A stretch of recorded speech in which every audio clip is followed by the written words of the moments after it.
तो फ्रेंड्स कैसे हैं आप लोग। फ्रेंड्स पिछली वीडियो में मैंने बताया था स्टार डेल्टा स्टार्टर के कंट्रोल वायरिंग में कोई भी फॉल्ट हो तो उसको कैसे सही कर सकते हैं अपने। तो उस वीडियो में मैंने पावर वायरिंग से रिलेटेड कोई भी जानकारी नहीं दी थी, और पावर वायरिंग में कोई फॉल्ट हो जिसकी वजह से मोटर ट्रिप हो रहा होगा हमारा, तो उसके बारे में कोई भी डिटेल नहीं बताया था फ्रेंड्स।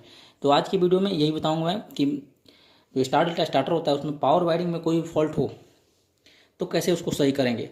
और उसके उसके अलावा ये भी बताऊंगा फ्रेंड्स कि अगर आप नया कनेक्शन कर रहे हैं स्टार डेल्टा का तो उसमें पावर का कनेक्शन कैसे करना है मोटर के साथ। ये बहुत ही कंफ्यूजिंग होता है, बहुत सारे लोगों को समझ नहीं आता है, तो इजीली आज इस वीडियो में एक्सप्लेन करूंगा इसको। तो फ्रेंड्स वीडियो को शुरू से लास्ट तक ध्यान से देखिएगा तभी आपको ये समझ पाएगा इजीली। तो friends power wiring control wiring मैंने ऑलरेडी पहले ही कर दिया है, इसको बाद में एक्सप्लेन करूंगा। पहले इसको ड्राइंग के थ्रू एक्सप्लेन करता हूँ।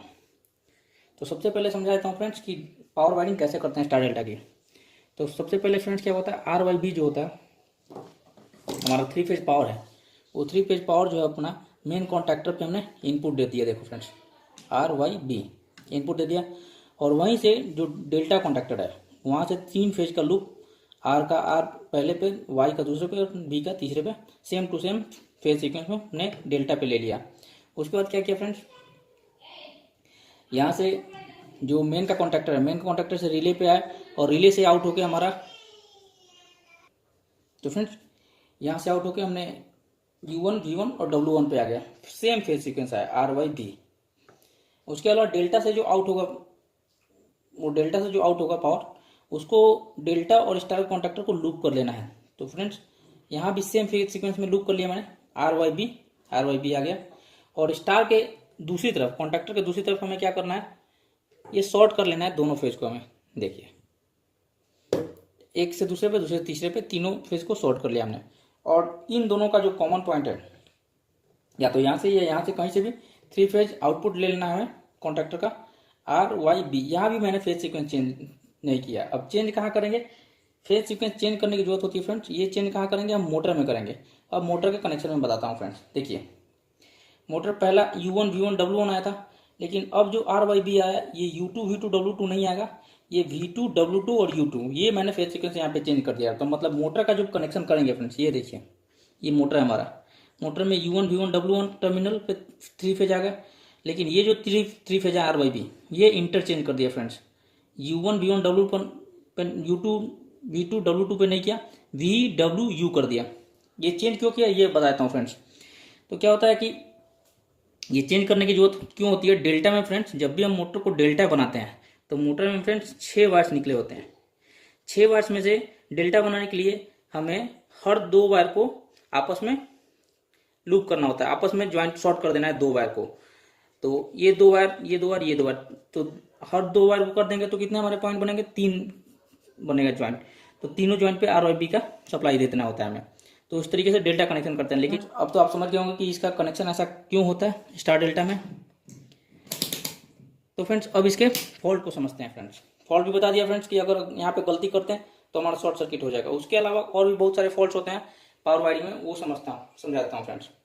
सबसे पहले क्या करना है कि हमें यहाँ पे इनपुट वोल्टेज देख लेना है कि आर वाई बी पे 440 वोल्ट का सप्लाई आ रहा है कि नहीं, 420 वोल्ट आ रहा है कि नहीं। 420 से 440 के बीच में वोल्टेज आना चाहिए। तो ये अगर ये इतना वोल्टेज आ रहा है यहाँ पे, तो इस वोल्टेज को इधर भी चेक कर लेंगे, इस तरफ इनपुट में वहाँ भी बराबर है।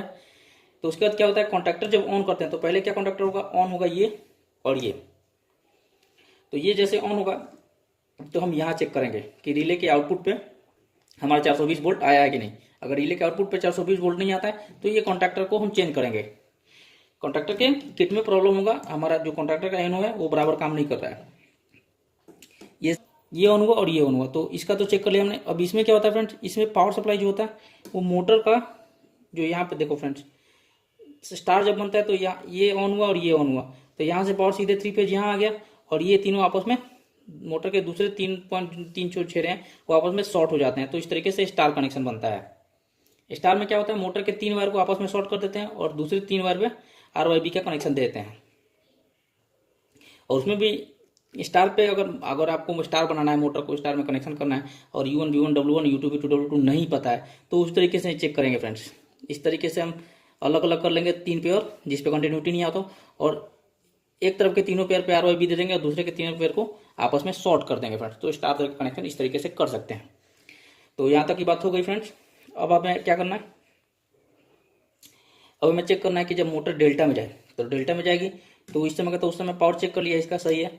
अब इसका चेक करेंगे, तो यहाँ से power friends, R Y B जो यहाँ आ रहा है, तो आर वाई बी यहाँ से आउटपुट होके यहाँ आना चाहिए। यहाँ तीनों पे आर वाई बी बराबर आ रहा है वोल्टेज, तो सही है फ्रेंड्स। यहाँ से फिर मोटर पे चला जाएगा, और कोई फॉल्ट है मतलब कि इसमें कोई भी कॉन्ट्रैक्टर का आर वाई बी फेज आपस में नहीं आ रहा है। अगर कोई भी फेज आप नहीं आएगा फ्रेंड्स, तो हमारा मोटर जो होता है सिंगल फेज हो जाएगा। सिंगल फेज हो जाएगा, सिंगल फेज में क्या होता है फ्रेंड्स कि मोटर तो हमारा चलेगा, रन करेगा, लेकिन कुछ समय बाद मोटर ओवर हीट होकर बंद हो जाएगा, उसका एम्पियर ज़्यादा लेने लगेगा और रिले ट्रिप हो जाएगा फ्रेंड्स। अगर रिले ट्रिप नहीं होगा, रिले खराब है, तो मोटर जल जाएगा। तो उस समय फ्रेंड्स ये चीज़ ध्यान रखना है कि हमारा तीनों फेज का आउटपुट, तीनों फेज कॉन्ट्रैक्टर का आउटपुट पे तीनों फेज बराबर मिलने चाहिए। तो फ्रेंड्स यहाँ से फिर ये 3 वायर यहाँ आए, और यहाँ पे आर वाई बी जो है ये मोटर में, अभी मैंने बताया कि फेज चेंज होकर मोटर को मिल जाता है और मोटर रन करता है। तो फ्रेंड्स पावर वायरिंग में तो ये सारी चीज़ें होती हैं। तो फ्रेंड्स इन्हीं सारी सिंगल फेज अगर मोटर हो जाए हमारा, तो मोटर जलने का खतरा रहता है, इसीलिए हम पैनल में अपना सिंगल फेज प्रिवेंटर लगाते हैं। तो वो समझाता हूँ फ्रेंड्स।